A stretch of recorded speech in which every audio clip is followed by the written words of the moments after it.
नमस्कार दोस्तों, with school of back bencher में आप सभी का हार्दिक स्वागत है, वंदन है, अभिनंदन है। दोस्तों, जब आपने बिजनेसमैन बनने का, एंटरप्रेन्योर बनने का, व्यवसायी बनने का ठान लिया है तो गवर्नमेंट ऑफ इंडिया के करण अर्जुन के बारे में भी जान लीजिए। और ये दो स्कीम है, दो योजनाएं हैं, गवर्नमेंट ऑफ इंडिया की है, भारत सरकार की है।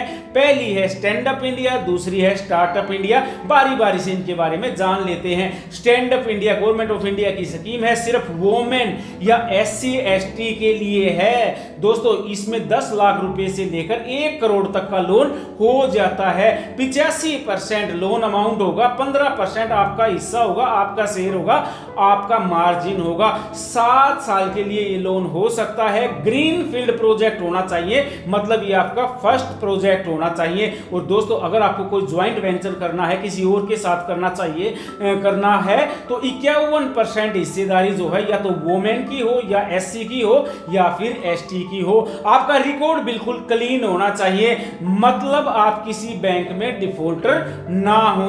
अब बात कर लेते हैं स्टार्टअप इंडिया की। दोस्तों, ये यंग एंटरप्रेन्योर के लिए है। इसके लिए आपको प्राइवेट लिमिटेड कंपनी बनानी होगी, या फिर रजिस्टर्ड पार्टनरशिप करना होगा, या फिर लिमिटेड लायबिलिटी पार्टनरशिप बनानी होगी। और दोस्तों, जो आपकी कंपनी है, जो आपका रजिस्ट्रेशन है, वो 10 साल पुराना नहीं होना चाहिए। और दोस्तों, जो आपका एनुअल टर्नओवर है वो 100 करोड़ को पार ना कर चुका हो।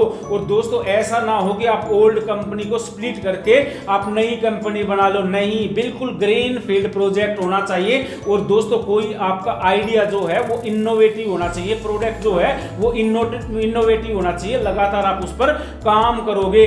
दोस्तों, ऑनलाइन एप्लीकेशन देनी होगी स्टार्टअप इंडिया में जो है सर्टिफिकेट लेने के लिए। और दोस्तों, कॉस्ट रिडक्शन भी है इसमें, यानी कि अगर आप अपने प्रोडक्ट का कोई पेटेंट या ट्रेडमार्क करवाते हो तो 80% की छूट मिल जाती है। सरकार ने 10,000 करोड़ का फंड भी बना रखा है स्टार्टअप को लोन देने के लिए, स्टार्टअप में इन्वेस्टमेंट करने के लिए। और दोस्तों, इसमें जो है 3 साल तक टैक्स एग्जेम्प्टेड होता है, मतलब टैक्स नहीं लगता है। दोस्तों, अगर आप R&D करते हो, रिसर्च एंड डेवलपमेंट करते हो, उस पर भी सरकार आपको सहायता देती है।